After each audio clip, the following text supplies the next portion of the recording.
Back to Reinhard បាទសួស្តីពុកម៉ែបងប្អូនទាំងនេះបាទសូមស្វាគមន៍មកកាន់ Channel Reinhard Page TikTok បាទថ្ងៃនេះគឺយើងនឹងមករៀនប្រយោគអង់គ្លេសខ្លីៗប្រើប្រាស់ប្រចាំថ្ងៃបាទសង្ឃឹមថាបងប្អូនទាំងគ្នាទស្សនាហើយគឺបានចេះយកពាក្យនឹងទៅរៀននិយាយអញ្ចឹងណាបាទតែបងប្អូនមុននឹងចូលទៅដល់មេរៀនយើងលោកគ្រូសូមណែនាំបងប្អូនទាំងគ្នាណាបាទនេះគឺសៀវភៅអង់គ្លេសពាក្យប្រើប្រាស់ប្រចាំថ្ងៃយ៉ាងសម្រាប់បងប្អូនទាំងគ្នាដែលចង់ពូកែភាសាអង់គ្លេសអីគឺបងប្អូនទាំងគ្នាអាចជាសៀវភៅនេះយកទៅរៀននៅក្នុងបន្ថែមបាទគឺល្អមែនតើបងប្អូនណាបាទគឺដើម្បីជួយពង្រឹងភាសាអង់គ្លេសរបស់បងប្អូនទាំងអស់គ្នាហ្នឹងគឺឲ្យកាន់តែប្រសើរឡើងបាទបងប្អូនទាំងគ្នាចង់បានគឺទំនាក់ទំនងតាមលេខទូរស័ព្ទឬក៏ Telegram 07199498819បាទដើម្បីជាសៀវភៅយកទៅរៀនខ្លួនឯងបន្ថែមទៀតបាទរៀនគឺត្រូវមានឯកសារទើបឆាប់ចេះបងប្អូនណាបាទអូខេតោះឥឡូវយើងចាប់ផ្ដើមរៀនអស់គ្នាបាទពេលនេះយើងថា Are you busy now Are you busy now បាទ Are you busy now ហ្នឹងប្រែថាតើអ្នករវល់ទេឥឡូវនេះឬក៏ពេលនេះបាទតើអ្នករវល់ទេពេលនេះហ្នឹងបាទឥឡូវគាត់ឆ្លើយ No I'm free ទេខ្ញុំទំនេរតាបាទខ្ញុំទំនេរតាគាត់អត់រវល់ទេគឺគាត់ទំនេរណាបាទគាត់ទំនេរអត់ធ្វើអីទេបងប្អូនបាទអត់ធ្វើអីទេបាទអញ្ចឹងណាបាទ number 3 can you say again can you say again បាទ can you say again ហ្នឹងប្រែថាតើអ្នកអាចនិយាយម្ដងទៀតបានទេតើអ្នកអាចនិយាយម្ដងទៀតបានទេ can you say again បាទដើម្បីស្នើសុំឲ្យអ្នកណាម្នាក់និយាយម្ដងទៀត requested something for someone to speak it out again អូខេអញ្ចឹងចង់ឲ្យអ្នកណាម្នាក់ហ្នឹងគឺនិយាយម្ដងទៀតយើងថា can you say again តើអ្នកអាចនិយាយម្ដងទៀតបានទេបាទគាត់ឆ្លើយណាគាត់ថា no problem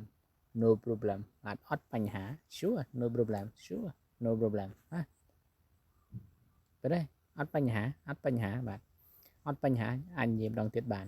អត់បញ្ហាអញ្ចឹងណាបាទ no problem okay number 5 do you speak English បាទ do you speak English បាទ do you speak English និយាយថាតើអ្នកអាចនិយាយអង់គ្លេសទេ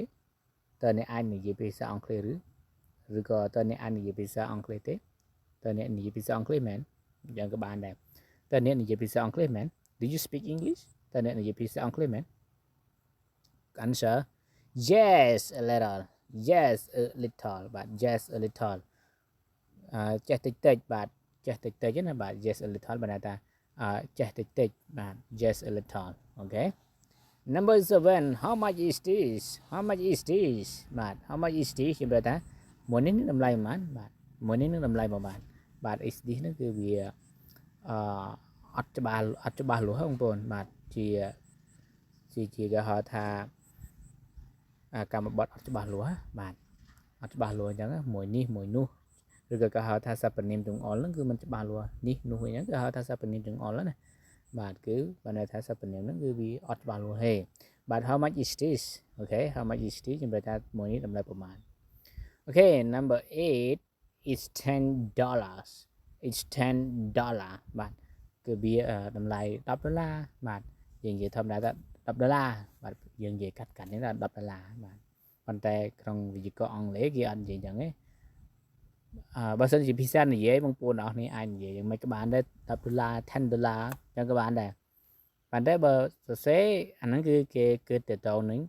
grammar បាទវិទ្យាករបាទ is $10វាតម្លៃ$10បាទភាសាសរសេរនិងភាសានិយាយគឺខុសគ្នាបាទប៉ុន្តែបងប្អូនអរគ្នាអាចឆ្លើយថា$10អញ្ចឹងក៏បានដែរបាទបកប្រែណា$10អញ្ចឹងក៏បានដែរបាទមិនបាច់ថាវាគឺ$10អញ្ចឹងមិនបាច់ទេអញ្ចឹងណាយើងថា$10តែម្ដងទៅក៏អត់អីទេអញ្ចឹងណាបាទអូខេ number 9 are you tired are you tired បាទ are you tired បាទតើអ្នកហត់ទេ are you tired តើអ្នកហត់ទេអូខេ number 10 a little bit a little bit បាទតែពេលគេអានលឿនគេអានថា a little bit បាទអញ្ចឹងហត់តិចតិចបាទ a little bit ឬក៏ a little bit ហ្នឹងតិចតិចដែរមិនមែនអត់ហត់ទេហត់យ៉ាងណាអូខេអញ្ចឹងវីដេអូនេះគឺចាប់តែប៉ុណ្ណេះបាទបើសិនជាបងប្អូនអរគ្នាចង់រៀនអង់គ្លេសបន្តថ្មីទៀតបងប្អូនទាំងគ្នាកុំភ្លេចចុច Subscribe ចុច Like បាទដើម្បីទទួលបាននៅវីដេអូមេរៀនថ្មីពីលោកគ្រូជារៀងរាល់ថ្ងៃបាទ